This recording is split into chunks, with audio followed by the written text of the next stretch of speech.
Hi everyone, Flaming Footy here, and welcome back to a new video on the channel. And today, guys, here we are to continue my AFL 2023 three-game match reviews. In today's video, I'm going to be reviewing the last and final three games of round 18 of the 2023 AFL season, and those games are Adelaide vs GWS, North Melbourne vs Hawthorn, and West Coast vs Richmond.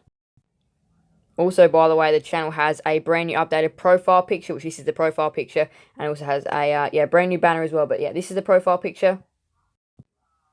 So, Adelaide's season took a huge hit on the Saturday night. Going back to Saturday night, Adelaide's season took a huge hit against the GWS Giants. And well, the Giants' season has gone to a whole new level now where they are really in contention and that they should be taken seriously now. And they've won their past 5 games. They've knocked off some really good teams this year, like Melbourne, like Geelong at GMHBA. So they have knocked off some really good teams this year. They definitely should. They should be getting more credit than what they're getting. I reckon. They are one of the most underrated teams, along with Adelaide as well, who have been quite underrated, but. At the Adelaide Oval, this was a huge opportunity here for Adelaide to take a good win and get a little bit of momentum going into the back end of the year. But a loss at home really does, with Melbourne, Port Adelaide, Brisbane, just some of the clubs they're playing away from home. And yes, they're still playing Gold Coast, Sydney, West Coast. But again, though, it's not looking the easiest to run home for Adelaide now. The Giants win by 14 points, 8-9 Adelaide, 57-10-11, GWS 71. And Adelaide were in control for most of this game as well. The Giants did own the first quarter, but then Adelaide in quarters 2 and 3 were really good. They kicked 2 goals to naught in the second quarter, did Adelaide, and then another 2 goals in the third term to the Giants too as well. But it was in the last quarter, Adelaide kicked 1 behind and GWS kicked 5 in a low-scoring contest.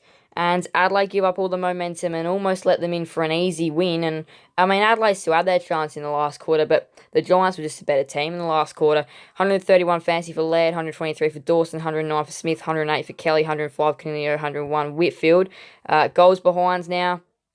3 goals for Green, 2 goals for Walker, and that was it for multiple goal scorers. 1 goal for Hogan, Rochelle, Laird, Jones, McAdam, Thilthorpe, Keys, Himmelberg, Brown, Kelly, Lloyd, Fahey, or Fay, or whatever it is, and then Cadman.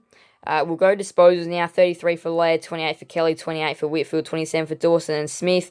Now, we're going to try and find Rory Sloane's number. He had 17 in his 250th game. Whitfield had the better game. It was his 200th game, and he celebrated it pretty well. 7 marks for Dawson, Murray, and Iden. Tackles 11 for Laird, 9 for Canelio, 8 for Jones. Hit-outs 44 for O'Brien, 30 for Briggs, 8 for Thilthorpe, 7 for Brown.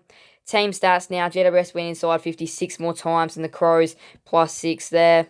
The Crows did win standard clearances 11-6, but the Giants were over them in stoppage. The Crows won contested footy, the Giants won uncontested footy in what was quite an even matchup though in those areas. Marks inside 57-10 in favour of GWS as well, especially a couple late. Adelaide did lead for 3/4 of this game, but in the end though, it was just the Giants that in that last quarter, that's what got them the run on. That's what gave them the win, all off that last quarter. Alright, so I was on the stream for this game. I was on the stream for this game. North Melbourne vs Hawthorn, first game Sunday at Marvel Stadium. So yeah, I decided to stream the game. And look, it was an interesting one. It really was an interesting game. This one, it was more the interesting than the important. And we got a very interesting contest in the end for sure, but in the end, Hawthorn just way better than North Melbourne. And North Melbourne 6-4-42, Hawthorn 12-16, 88. Hawthorn won the game by 48, and look, the game was interesting for the first half, but then the third quarter is where Hawthorn got off and away. So we'll go through the timeline, and it was Hawthorn that dominated the whole first quarter. After North kicked the first goal of the game, then it was all Hawthorn from there, all one-way traffic.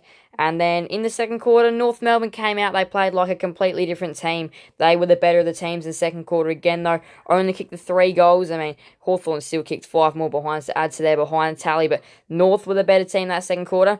Third quarter, all of North Melbourne's good work undone. It's the quarter where Hawthorn get out to a good lead. It's the quarter where Hawthorn, arguably enough, win the game in that quarter alone. They go to 8.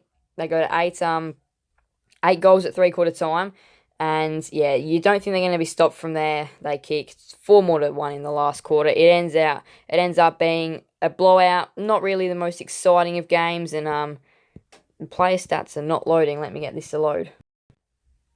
Alright, so now it's loaded. 138 for Davies Uniacke, 136 fancy for Scott, 127 for Warple, 112 for Sheasel, 111 for Day, 109 for Shields and Amon. Goals behind, 3 goals for Bruce and Lewis, 2 goals for Curtis. Disposals, 34 for Scott, 33 for Newcomb, Amon, 32 for Nash, Warple, 30 for Sheasel. Marks now 10 for Davies Uniacke, 9 for Goda and Taylor, 8 for Ford.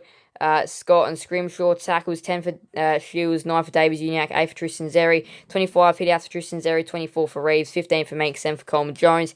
Hit outs now, team stats, where we go to team stats, 41 to 70 inside 50s in favour of Hawthorn. So that's an extra 29. So that's a huge domination. They dominated that right from the get-go. They also won centre clearance to 6 to 11 as well in area, which they're very good at. Marks, so North won that 107 to 89, but Marks inside 53 to 9. Hawthorn eventually got going in that area and had plenty of them all day. The only area which North were really dominant in was the tackle area. But yeah, Hawthorn did lead for pretty much the whole game. North were really only dominating the tackle area. It wasn't the most exciting contest. It was 16th versus 17th, and in the end, Hawthorn win by 48. Alright, now it's the final game of the rounds at Optus Stadium, and it was Richmond by 38 in the end against West Coast, and Richmond won the game by 38, West Coast 8-12-60 to Richmond 14-14, 98, and Richmond couldn't quite get scoreboard pressure on early, and it left the door open, slightly ajar for West Coast, who hung around for the whole game, but again, it was a good effort, but one which didn't result in the win, and it wasn't as good as the Saints a couple of weeks ago where they got so close, but again, at home, they still play they play North over there. Later on in the year, they play the team which struggles to travel in Adelaide. So they still do have a couple of opportunities to bank a couple of wins against some sides in Perth, especially if they're going to take it up to the best. And in Perth, they're a different side. But yeah, they started off the game all right, but it was Richmond that were the better side, especially due to, again, they had some horror injuries today. Jack Darling kicked his 500th goal, though, definitely shining light for them. In the second quarter, Richmond got off and away and then continued that momentum into the third term. Despite West Coast coming back late in that third term, in the last, again, 4 more goals banged on, helps them win. 111 fancy for Taranto, 107 for Soldo, 99 for Bolton, 97 for Colin Rioli. Goals behind, 3 goals for Allen, 2 goals for Bolton, Martin, Pickett.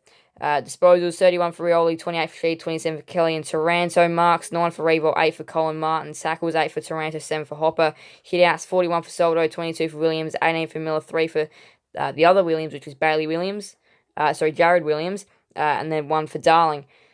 Team stats now, it was only 1 extra inside 50 here for Richmond, so better effort there from West Coast, getting the ball inside their 50 plenty of times, giving themselves opportunities. Richmond won centre clearances by +3, but a very good Richmond midfield as well, experienced midfield, although West Coast do have very experienced midfield as well, but they won the stoppage clearances, did the West Coast Eagles. They won contested footy, uncontested footy was locked up. They won marks, but Richmond did win marks inside 50, 12-22. They led for pretty much the whole game, and yeah, in the end, it's not a surprising result. It was a result which we all expected Richmond to go out and win, and I actually thought it'd be by quite a similar margin as well. But yeah, in the end, Richmond, they didn't absolutely smash them, but they just did what they needed to do. Went out, got the 4 points, played relatively well enough, and in the end, walked home by 38 points. Back onto the Thursday night now, we'll review the round, we'll go through the ladder, we'll go through next round. Sydney defeated Western Bulldogs by 2 points, Melbourne defeated Brisbane by 1 point, Collingwood defeated Freo by 46 points, Gold Coast defeated St Kilda by 26 points, Carlton smashed Port Adelaide by 50, Geelong smashed Essendon by 77, GWS defeated Adelaide by 14, Hawthorn smashed North by 48, and then Richmond defeated West Coast by 38. So there's a round of footy. Here's the ladder. We'll go the extended. So there's the ladder. Collingwood now, they're off and away at the top of the ladder. Port Adelaide are in second. Brisbane are in third. Melbourne are in fourth. Geelong are in fifth with a little bit of breathing space on the sixth. And on the 6th place Saints, 7th place Dogs, 8th place Essendon. Then it's the Giants in 9th, Carlton in 10th, Richmond in 11th. Carlton and Richmond equal on points as well. Adelaide and Suns, 12th and 13th equal on points. Sydney in 14th. They definitely missed out on a huge opportunity. And then Fremantle in 15th. That Freo Sydney game next week is going to be absolutely huge as well. That could be a mini probably an elimination final in all honesty. And now we go to round 19 and Essendon versus Western Bulldogs, 8th versus 7th. That's the second crunch clash these two clubs have in a row. Essendon had Geelong last week. The Dogs had the Swans, and they both failed their tasks. So the win here is important. Richmond and Hawthorn, the Hawks, that they just find that they've found ways to win against these better sides this year, and knocking off Richmond would be a very good one if they were to do so. West Coast would shock the world if they were to beat Carlton at Marvel Stadium. It's not impossible, but Carlton, they're on a surge, and their finals hopes definitely, of course, will hinge on every game they play, but this is an absolute must-win. Brisbane and Geelong in the Saturday twilight. Huge game, this one. Probably one of the games of the round. Geelong, good win. Brisbane, good win.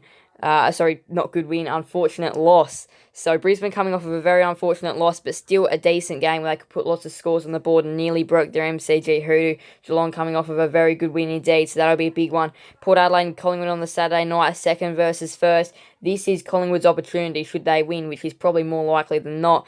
This is their opportunity to get separation. This is their opportunity to almost lock in the minor premiership, especially considering Port Adelaide probably will get another loss. Considering they play Geelong at GMHBA, which I think Geelong will win. They still play the showdown as well. A bit of unpredictability over their last few rounds. They need to win this game. Freo Sydney over in the West, 15th versus 14th. Still a huge game. Both these two sides have slim finals hopes. The winner, still the slightest of opportunity, but again, though, I don't see both these clubs making it. Sydney absolutely have to get the win here if they want to be any chance. And you think Freo are out, but next week, that'll be a big one. GWS versus Gold Coast. Again, another big game, which will definitely decide who could be making finals out of these two clubs. The Giants, they need to break a Manuka Oval drought. They haven't won there in a long time. They'd love to break that drought. Melbourne Adelaide in the Sunday Channel 7 game. This game a couple of weeks ago looked alright. Not anymore. And then Saints and North finishes off the round. Can St Kilda finally get a bigger score here? Or will North Melbourne surprise everyone in the upset of all upsets? That is round 19 next week. But anyway, though, what a round of footy we had this round. And in the end, we had some good games. Thank you guys so much for watching. Please do make sure to leave a like and subscribe. Hit that notification bell. See you guys never see another video on the channel. Thank you guys so much. It's bye everyone. Flame Footy out.